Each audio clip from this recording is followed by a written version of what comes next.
তোরা বুঝতেই পারছিস যে আজকে কি নিয়ে আলোচনা করতে যাচ্ছি।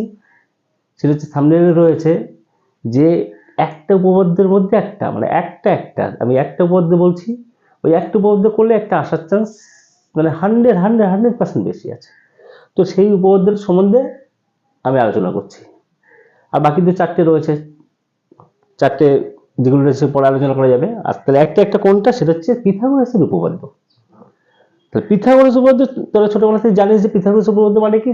এক কথা হচ্ছে কি, অতিভুজ স্কয়ার ইজ ইকুয়াল টু লম্ব স্কয়ার প্লাস ভূমি স্কয়ার। এটা হচ্ছে পিথাগোরাস উপপাদ্য। সেটা কি? অতিভুজ স্কয়ার ইজ ইকুয়াল টু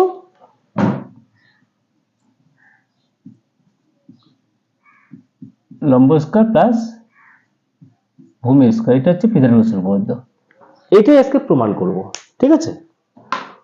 দেখ কি বলছে, যে কোনো সমকোণী ত্রিভুজের অতিভুজের উপর অঙ্কিত বর্গক্ষেত্রের ক্ষেত্রফল অপর দুই বাহুর উপর অঙ্কিত বর্গক্ষেত্রের ক্ষেত্রফলের সমষ্টির সমান।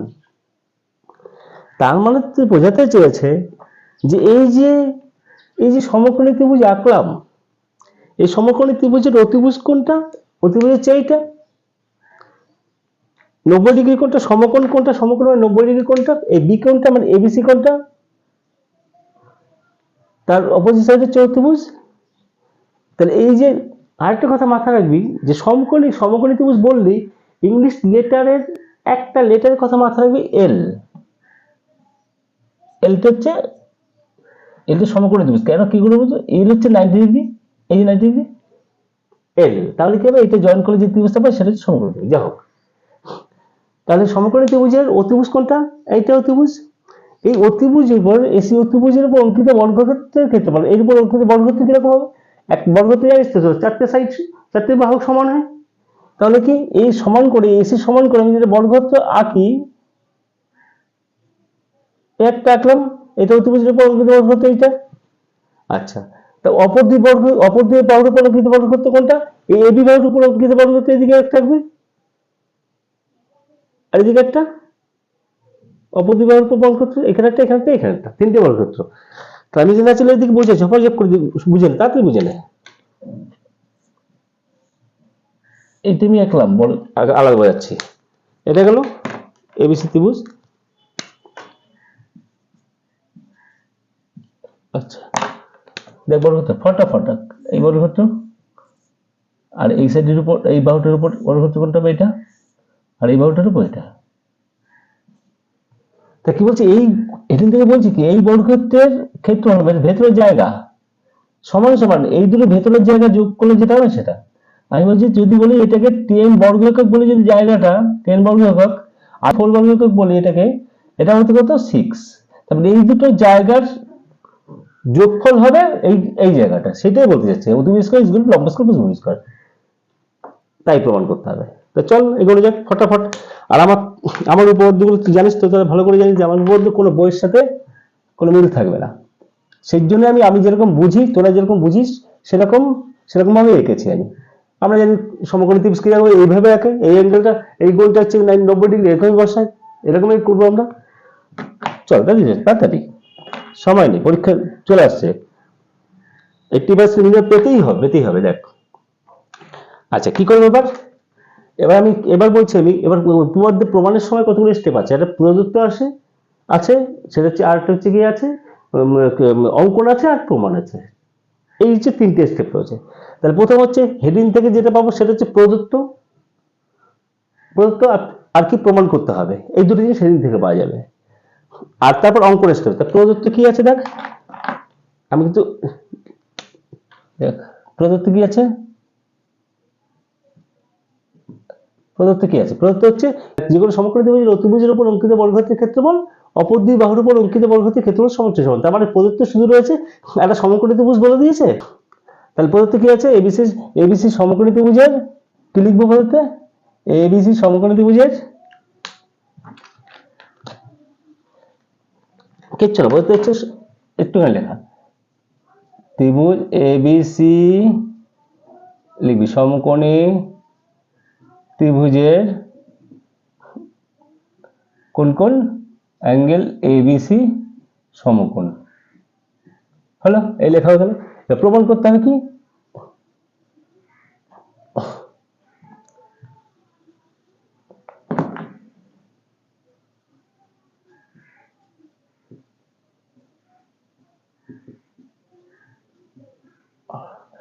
এটাই মেইন প্রমাণ করতে হবে কি ac square is equal two ab square plus bc square হয়ে গেল। এটা প্রমাণ করতে হবে, ঠিক আছে। এবার অঙ্কন স্টেপটা আসছে। এবার অঙ্কন স্টেপের সম্বন্ধে কথা বলতে, অঙ্কন স্টেপ সম্বন্ধে কথা বললে কি হবে, তোমরা জিনিসটা বুঝতে অঙ্কন কখন আসে, অঙ্কন কখন আসে না। অঙ্কন অঙ্কন এক কথায় বুঝবি, কিন্তু এক কথা এক লাইনে বুঝবি। সেটা হচ্ছে কি, হেডিং থেকে যেটুকু আমি আঁকতে পারবো, হেডিং থেকে মানে হেডলাইন থেকে যেটুকু আঁকতে পারবো তার সাহায্যে যদি পুরো প্রমাণটা করতে পারি তাহলে অঙ্কন স্টেপটা আসবে না। আর যদি হেডিং থেকে যেটুকু আঁকবো, এই হেডিং থেকে আমি এইটুকু আঁকতে পেরেছি, এর সাহায্যে যদি পুরো প্রমাণটা করতে পারতাম তাহলে আর কোনো অঙ্কন স্টেপটা আসতো না। কিন্তু হেডিং থেকে যেটা পেয়েছি তার থেকে আমি এইটুকু আঁকতে পেরেছি, আর প্রমাণটা করতে হবে আর একটু এক্সট্রা আঁকতে হবে। সেটা কি, সেটা হচ্ছে আমার বি পয়েন্ট থেকে বি বিন্দু থেকে আমি অতিভুজের একটা উপর লম্ব রাখবো। এটা কিন্তু লম্ব হয় না, কিন্তু এর সাথে পুরো খাড়া ভাবে থাকবে। কিন্তু তাহলে খাড়া কোন পয়েন্ট থেকে, মোটামুটি এইখানে এই সোজা হচ্ছে, ঠিক আছে। এটা হচ্ছে লম্ব। তাহলে কি বি পয়েন্ট থেকে দিয়ে দিলাম। কালার চেঞ্জ করছি তো বোধহয় সুবিধার্থে, কিন্তু আমি আর কিছুই না, কালার চেঞ্জ করবো না, পেন্সিল দিয়ে একটা হবে সময়। এবিসি ত্রিভুজের সমকোণিক বিন্দু বি পয়েন্ট বিন্দু থেকে অতিভুজ এসির উপর বিডি লম্ব অঙ্কন করা হলো। ব্যাস, দ্যাটস এনাফ, অঙ্কন হয়ে গেল। অঙ্কন আমি স্টেপ এখানে লিখছি না বোঝার সুবিধার্থে। এবার কি আসছে, প্রমাণ। প্রমাণ প্রমাণে দেখ, প্রমাণ হচ্ছে আমি প্রথমে বলেছি যে আমার উপপাদ্য সব বইয়ের মতো মিল নেই, দেখতেই পাচ্ছিস কিভাবে করবে। শোন, প্রমাণটা হচ্ছে কি করবো বলতো, এই যে বড় একটা এখন কটা ত্রিভুজ পেয়েছিস বল? তিনটে ত্রিভুজ পেয়েছি। একটা হচ্ছে এবিসি বড় ত্রিভুজটা, আর উপরে ছোট ত্রিভুজটা এবিডি, আর একটা হচ্ছে ডিবিসি বিডিসি, যা বলিস না কেন, ঠিক আছে। তাহলে বড় ত্রিভুজটা এবিসি, এদিকে উপরের ত্রিভুজটা ছোটটা এবিডি, আর এদিকে ত্রিভুজটা হচ্ছে বিডিসি। এই তিনটে ত্রিভুজ পেলাম। এই তিনটে ত্রিভুজকে আমি কি করবো বলতো, বুদ্ধি করে আমি আলাদা জায়গায় এঁকে নেব। বড় ত্রিভুজটা আঁকলাম, এই যে, ঠিক আছে, বড় ত্রিভুজ এবিসি, নাম দিলাম এবিসি।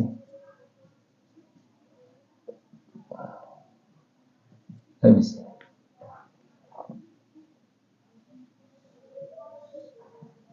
বড় ত্রিভুজটা আঁকলাম, ঠিক আছে, এবিসি। এবার এই বড় ত্রিভুজের সাথে এর সাথে একটা ছোট ত্রিভুজ নিয়ে নেয়, উপরে ত্রিভুজটা নিয়ে এবিডি নিয়ে নেয়, ছোট ত্রিভুজ। পয়েন্টের নাম পরে দিচ্ছি, পয়েন্টের নাম ভালো করে বুঝে কিভাবে দেবো। আর এই দিকেরটা আর একটা ছোট নিচ্ছি, মানে এই বড়টার সাথে একবার এই উপরটা, আর বড়টার সাথে আমি এই বড়টা কম্পেয়ার করবো, ঠিক আছে, তুলনা করবো। তাহলে কিভাবে করতে পারি, পয়েন্টগুলো বসাতে হবে তো, ত্রিভুজটা আঁকলাম, পয়েন্টগুলো বসাতে হবে তো। কি করে আঁকবো, বসাবো কি করে? তাহলে বি কোণটা ওইখানে বড় ত্রিভুজে কোনটা 90 ডিগ্রি আছে, বি কোণটা। তাহলে এটাকে আমি 90 ডিগ্রি যদি দিই, এটা 90 ডিগ্রি বোঝা যাচ্ছে, 90 ডিগ্রি।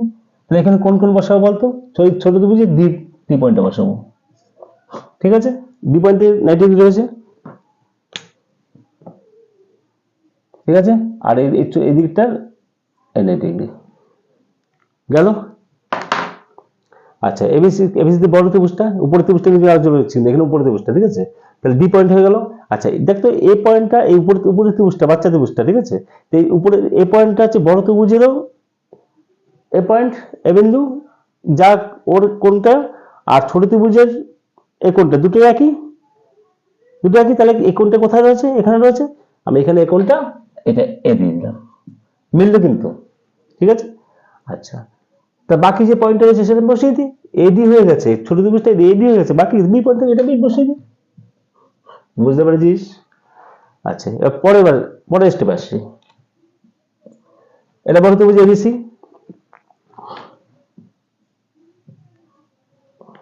আচ্ছা, বড় ত্রিভুজ ABC, ABC B point 90 degree রয়েছে, বি পয়েন্ট 90 ডিগ্রি রয়েছে, ঠিক আছে। আর এখানে ছোট ত্রিভুজের নামটা দেবো, কিভাবে দেবো দেখ, ছোট ত্রিভুজের নামটা কিভাবে দেবো দেখ ভালো করে। এটা 36 কোনটা 90 ডিগ্রি আছে ডি পয়েন্টে, তাই এটি 90 ডিগ্রি ডি পয়েন্টে দিলাম। কালারটা চেঞ্জ করে দিই, কালারটা চেঞ্জ করে তো বুঝতে পারবি, আরো ভালো বুঝতে পারবি।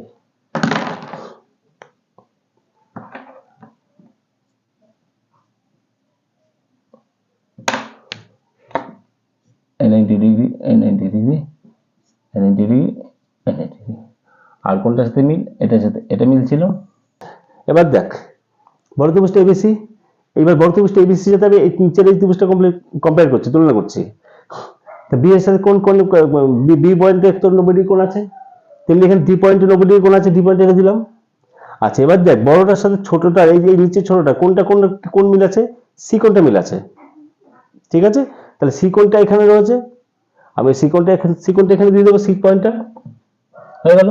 তাহলে ছোট ত্রিভুজে বিডিসি তিনটে পয়েন্ট, দুটো পয়েন্ট দেওয়া হয়েছে, ডি আর সি দেওয়া হয়েছে, বি পয়েন্ট পড়ে থাকলে এখানে বি পয়েন্ট দিয়ে দিলাম, ব্যাস উপপাদ্য শেষ।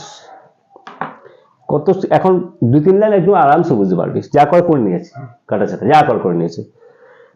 এবার আরেকটা জিনিস পয়েন্ট বলে দিচ্ছি, এখনই বলে দিচ্ছি এটা। আচ্ছা প্রমাণের ক্ষেত্রে এসি মানে বড় বড় এই যে অতিভুজটা, এবি এই লম্বটা, আর বিসি হচ্ছে ভূমিটা, ঠিক আছে। তাহলে এই যে অঙ্কন করলাম, এখানে কোনো অঙ্কনের কিছু নেই তো, বিডি স্ট্রেট লাইন নেই এখানে। তা আমি কি করবো জানিস, এই দুটো জিনিস মাথায় রাখলে, সেটা হচ্ছে কি বিডি এখানে ক্রস, এটা বিডি নেবই না আমি, এখানে বিডি যে না নিই, বিডি বা ডিবি বলিস, এইটা বাদ। তেমনি এখানে কোনটা বিডি, কোনটা এটা নেব না, এটা নেব না, বাদ। বাকি কোনটা পড়লো দেখ, এই ত্রিভুজটার এই বাহুটা পড়ে রয়েছে, এই ত্রিভুজটা এই বাহুটা পড়ে রয়েছে, এবার ত্রিভুজটার এই বাহুটা পড়ে রয়েছে, এই ছোট ত্রিভুজটার এই বাহুটা পড়ে আছে, ব্যাস। এইবার আমি আসছি কোন উপপাদ্য এটা করতে গেলে 48 নম্বর উপপাদ্যের হেল্প লাগবে, আর হচ্ছে কি তোর 35 নম্বর উপপাদ্যের হেল্প লাগবে। দেখ 48 নম্বর উপপাদ্যটা কি আছে, ভালো করে পড়ে নে। 48 নম্বর উপপাদ্য একবার দেখে নে। যে কোনো সমকোণী ত্রিভুজের সমকোণিক বিন্দু থেকে অতিভুজের উপর লম্ব অঙ্কন করলে, এবিসি সমকোণিক ত্রিভুজ, সেই সমকোণী ত্রিভুজের সমকোণিক বিন্দু থেকে অতিভুজের উপর লম্ব অঙ্কন করলে, সমকোণী বিন্দু থেকে অতিভুজের লম্ব অঙ্কন করলে এই লম্বের উভয় পার্শ্বস্থিত ত্রিভুজদ্বয় সদিশ, এই লম্বের উভয় মানে উপাশে একটা পাশে একটা পার্শ্বস্থিত ত্রিভুজদ্বয় সদিশ, মানে ত্রিভুজদ্বয় সদিশ রয়েছে, ঠিক আছে। এবং ওই ত্রিভুজগুলি এবং এই দুটো ত্রিভুজগুলি আর কি প্রত্যেকে মূল ত্রিভুজের সঙ্গে সদিশ, মানে এইটার সাথে বড় ত্রিভুজটা আর এইটার সাথে বড় ত্রিভুজটা সদিশ। সদিশটা মানে কি বোঝায়, তিনটে কোণ সমান, পরিষ্কার উপায় সদিশ, তিনটে কোণ সমান হলে তাকে সদিশ কোণী ত্রিভুজ বলে, ঠিক আছে, সদিশ ত্রিভুজ বলে। তিনটে কোণ সমান হলে তাকে সদিশ ত্রিভুজ বলে, মানে কি একটা বড় ত্রিভুজ একটা ছোট ত্রিভুজ, পরিষ্কার কথা। সেটা হচ্ছে কি কোণ তিনটে সমান, তাহলে দুটো কোণ যদি অলরেডি ত্রিভুজ দুটো কোণ সমান হলে আরেকটা কোণ সমান হবেই, জানিস তিনটে কোণ সমষ্টি হচ্ছে 180 ডিগ্রি। তাহলে এখানে দেখ এটা যে 90 ডিগ্রি আর এইটা যদি সমান হচ্ছে, তাহলে এই কোণটা দুটো অটোমেটিক, এসি কোণ এদিকে বি কোণ সমান অটোমেটিক, আমার দুটো কোণ সমান হলে সদিশ বলা যায়। সদিশ বললে তার একটা প্রমাণ আছে, তাহলে এটা বুঝতে পারছি সদিশ, তার মানে এখানে কি বোঝাচ্ছে যে লিখে ফেলি আমি, আসলে দিয়ে যাচ্ছে, কিন্তু কি লিখবো প্রমাণে, কি লিখবো ত্রিভুজ, এবারে এদিকে তাকাবো না, তাকাবো এদিকে, এবিসি এবং ত্রিভুজ কোনটা এডিবি সদিশ। চলে যাক তোরা 45 নম্বর উপপাদ্য। 45 নম্বর উপপাদ্য কি বলছে জানিস, ভালো করে সদিশ হলে হবে দুটো ত্রিভুজের সদিশ হয় তাদের অনুরূপ বাহুগুলো, তা কি আছে দুটি ত্রিভুজ সদিশ কোণী হলে তাদের অনুরূপ বাহুগুলি অনুপাত সমান, অনুরূপ বাহুগুলির অনুপাত সমান, তাই বলেছে, অর্থাৎ তাদের অনুরূপ বাহুগুলি সমানুপাতে হবে। তার অনুরূপ বাহু কোনটা, এইটা যদি সদিশ কোণী যদি ত্রিভুজ হয়, তাহলে অনুরূপ এইটার সাথে এইটা মিল করবে, কারণ এই দুটো দেখ অ্যাঙ্গেল, এই অ্যাঙ্গেলের সাথে এই অ্যাঙ্গেল 90 ডিগ্রি, আর এই 90 ডিগ্রি কোণটা এই কোণটার সাথে এই বাহুটা নিলে আমরা এই বাহুটা নিতে হবে, বুঝে গেল। আবার যদি এসি এই বাহুটা নিই, তাহলে এই কোণটা এই কোণটার সাপেক্ষে এই বাহুটা নিতে হবে, সেরকম সমস্ত কিছু বলে দিলাম। তাহলে ওটা যদি সদিশ, দুটো সদিশ কোণী ত্রিভুজ হলে কি হবে, এই বাহুগুলোর অনুপাত, তাহলে AB is to AD, AC is to AB, BC is to DB, তিনটে ইকুয়াল। 45 নম্বর উপপাদ্য তাই বলেছে। তাই চোখ কান বন্ধ করে 45 নম্বর উপপাদ্যটা এখানে বসিয়ে দিই। এই দুটো বুঝলি। তাহলে আরেকটা কথা বলেছিলাম, এটা উপপাদ্য প্রথমে বলেছিলাম যে এই যে কাটা কাটা দিয়ে দিয়েছি এটা নেবো না, তাহলে বাকি কটা বাহু বলতে থাকে, দুটো বাহু এবি আর এসি, এটার এডি আর এবি। তাহলে কি নেবো, কি নেবো তাহলে দেখ এখানে একবার বলতে পারি কি এবি বাই এডি, যদি সদিশ হয়, সদিশ কোণীতে বোঝায়, সদিশ কোণীতে বুঝতো তার তোরা লিখে দিস ত্রিভুজের হলো এবি, অতএব অতএব সাইন দিয়ে AB by AD is equal to AB by AD is equal to AC by, কারণ একবার বলেছি কাটা, কেন এতে কিন্তু ডিবি কিন্তু মানে হচ্ছে ডিবি কোথাও বিডি বা ডিবি যা বলিস না কারণ এখানে প্রমাণে নেই, সেজন্য কেটে দিয়েছি আমি, আউট করে দিয়েছি। তাহলে কি এসি কি বলছি AB by AD, AB by AD, AC by কি লিখবো এসি বাই এবি। বল বল বল তোরা নিজেরা বলে কমেন্টে জানা। হয়ে গেল, লিখে দিলাম। এবার এখান থেকে কি পাই, তাড়াতাড়ি বল। অতএব কোণাকুণি গুণ কর, AB square is equal to AD into AC, হয়ে গেল। এটা তুই 1 নম্বর নাম দিবি, সমীকরণ 1 নম্বর নাম দিবি। আচ্ছা আরটা এবার বল, আবার বল কোনটা কোনটা দেবো, ত্রিভুজ বড় ত্রিভুজ আবার সেই এটা এবার দেখা এবিসি এবং ত্রিভুজ বিডিসি, নাম দিতে সুবিধা হচ্ছে তাদের, ঠিক এটা আকার করে সদিশ কোণী ত্রিভুজ, সদিশ কোণী ত্রিভুজ। তাহলে এখান থেকে কি পাই আমরা, ওটা তো হয়ে গেছে এটা। এবার এটা কি পাই, এই ত্রিভুজ এবিসি এবং ত্রিভুজ বিডিসি সদিশ কোণী ত্রিভুজ লিখে ফেললাম, হলো। তাহলে আমরা কি পাই 45 নম্বর উপর দেখছি বাহুগুলোর সদিশ কোণী ত্রিভুজ বাহুগুলোর উপর সমান হবে। তাহলে এখানে কোন 3টে বাহু নেবো না, এই 2টো বাহু নেবো, কারণ এটা বাদ দিয়ে দিয়েছি আমরা, প্রমাণে নেই, বেরিয়ে আসছে না। তাহলে ফাঁকে থাকে এসি আর হচ্ছে বিসি, আর বিসি এসি আর বিসি এদিকে, আর এসি বিসি আর হচ্ছে ডিসি, আমি নিয়ে ফেলি এটা। অতএব সাইন দিয়ে দেখ এসি বাই কোন নেবো, ওইটা বিসি, আর এদিকে একটা BC by DC, BC by DC, হলো। আবার কর, দেয়ারফর সাইন দিয়ে কোণাকুণি গুণ কর, এই যে বিসি বিসি আছে বিসি স্কয়ার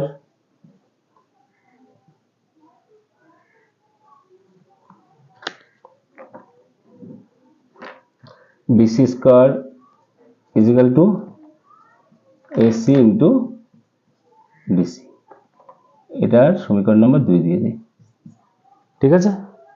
তাহলে এইবার দেখ এই যে সমীকরণটা হলো, আর এই দুটো সমীকরণকে যোগ করবো, তাহলে গল্প শেষ। আবার করে ফেলি, লিখে ফেলি ত্রিভুজ সমীকরণ 1 এমন যোগ করিয়ে পাই, হ্যান বলে যোগ করিয়ে পাই, কি করব দেখ AB square plus BC square is equal to দেবো, এদিকে আছে এডি ইন্টু এসি প্লাস দেবো, এটা কি আছে AC into DC plus AC into DC. আচ্ছা সময় সময় এখানে কি পাই, এটা যেরকম সেরকম দিবি, অতএব যেরকম সেরকম লিখবি। তাহলে এডি দেখ দুটোর ভিতরে কি কমন আছে, এসি কমন আছে, কি পড়ে থাকলো এডি আর হচ্ছে ডিসি, এডি প্লাস ডিসি, হলো। সময় সময় কি বলা যায়, এসিটা এসি লিখি ইন্টু এডি প্লাস ডিসি, আবার এটাও এসি, তাহলে এসি ইন্টু এসি। তাহলে একবারে কি লেখা যায়, অতএব সাইন দিয়ে AB square plus BC square is equal to AC square, প্রমাণিত। এটাকে রেখে দিবি, প্রমাণিত, গল্প শেষ। কেমন লাগলো অবশ্যই জানিস কেমন লাগলো। এই যে AB square plus BC square, AB square plus B square is equal to AC square, এই দিক থেকে এদিকে একই ব্যাপার, ঘুরিয়ে লিখবি। অবশ্যই জানাস যে আমার বইয়ের সাথে মিল আছে না মিল আছে, কমেন্টে অবশ্যই জানাস।